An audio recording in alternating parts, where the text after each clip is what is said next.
दोस्तों, विज्ञान ने आज के समय में काफी तरक्की कर ली है, लेकिन आज भी विज्ञान में हमारे हर सवाल का जवाब नहीं है।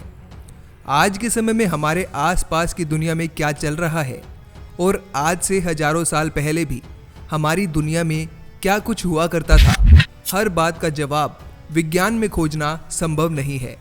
और वैज्ञानिक हमारे प्राचीन समय के इन स्थलों और संरचनाओं के बारे में बात भी नहीं करना चाहते। लेकिन इस पृथ्वी पर बहुत से प्राचीन स्थल और बहुत सी ऐसी संरचनाएं हैं जो कि प्राचीन समय में इंसानों द्वारा बनाए गए थे, लेकिन आज के समय में वैज्ञानिकों के पास कोई जवाब नहीं है कि आखिर उस समय में इन स्थलों और संरचनाओं को किस प्रकार के उपकरणों का इस्तेमाल करके और किस तकनीक से बनाया गया होगा। आज की इस वीडियो में आप लोगों के लिए कुछ ऐसी ही संरचनाओं की खोज करके लाया हूं जो कि प्राचीन समय में इंसानों द्वारा बनाई गई थी, लेकिन आज के समय में वैज्ञानिकों के पास उन स्थलों और संरचनाओं के लिए कोई जवाब नहीं है। और अगर मेरी ये खोज आप लोगों को पसंद आए तो वीडियो जरूर लाइक कर दीजिएगा। कस्को पेरू इलाके में अलग अलग प्रकार के बड़े बड़े पत्थरों से बनाए गए ये घर इंका सभ्यता के लोगों द्वारा प्राचीन काल में बनाए गए थे, जिसे प्राचीन काल के समय से पूर्व औद्योगिक सभ्यता के नाम से जाना जाता है। प्राचीन काल के समय में इस सभ्यता के लोगों के पास आज के समय में पाए जाने वाले उपकरण भी नहीं होते थे, जिससे कि आज के समय में पाए जाने वाले घर बनाना उनके लिए बेहद असंभव था। इंका सभ्यता के लोगों द्वारा बड़े बड़े पत्थर एक दूसरे के ऊपर रखकर घरों की दीवारें बनाई जाती थी और उन पत्थरों को कुछ इस प्रकार से रखा जाता था कि उनके बीच से एक कागज का टुकड़ा भी आसानी से नहीं निकल सकता था। आज के समय में हम इन घरों के आकार को देखकर समझ भी नहीं सकते कि आखिर उस समय में इंका सभ्यता के लोगों द्वारा इन घरों का निर्माण किस प्रकार के उपकरणों का इस्तेमाल करके किया गया होगा। कुछ इतिहासकारों का मानना है कि प्राचीन काल के समय में इस जगह पर एक बड़ा किला भी हुआ करता था। इन घरों के निर्माण में इस्तेमाल किए गए पत्थरों का आकार भी एक जैसा नहीं है और इन पत्थरों को ध्यान से देखा जाए तो लगता है कि मानो हर एक पत्थर को उसकी सही जगह के लिए ही आकार दिया गया होगा। स्पेनिश सभ्यता के लोगों ने जब कस्को पेरू पर कब्जा कर अपने खुद के घर बनाने चाहे होंगे, तब उन्होंने इस जगह को उसी हालत में ही छोड़ दिया गया होगा, क्योंकि हो सकता है कि शायद वो लोग इस प्रकार के निर्माण को देखकर अचंभित रह गए होंगे, या हो सकता है कि उनके पास इन पत्थरों को अलग अलग करने के लिए उपयुक्त साधन नहीं होंगे। और आज के समय में विज्ञान ने बेहद तरक्की कर ली है, लेकिन फिर भी वैज्ञानिकों के पास इस बात का जवाब नहीं कि आखिर इंका सभ्यता के लोगों द्वारा इन घरों का निर्माण किस प्रकार किया गया होगा।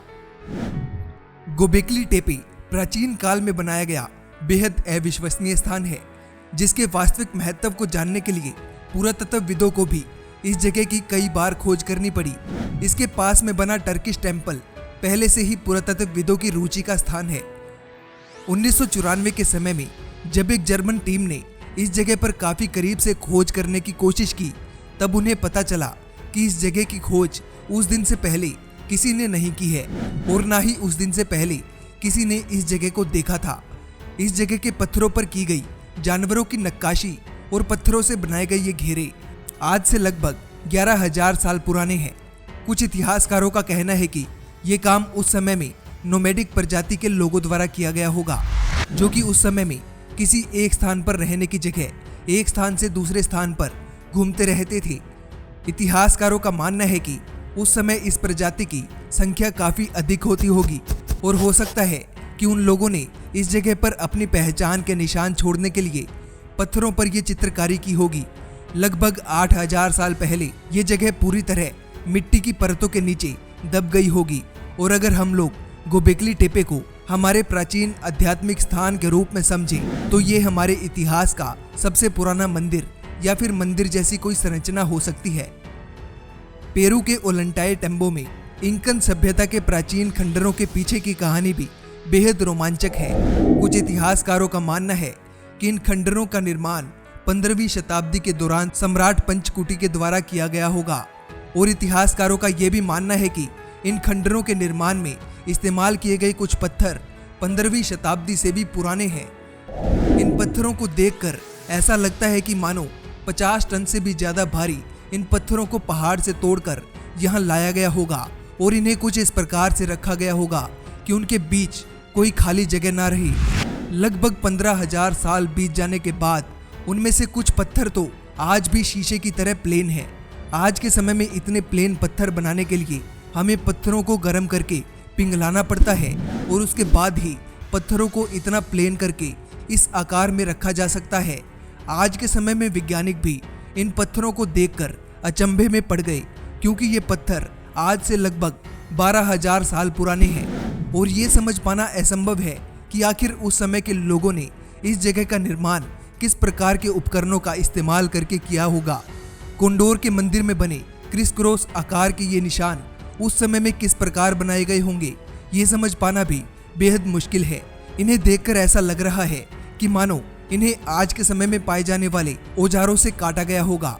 लेकिन उस समय के औजारों की बात की जाए तो उस समय के लोगों के पास कांसे के ही औजार हुआ करते थे।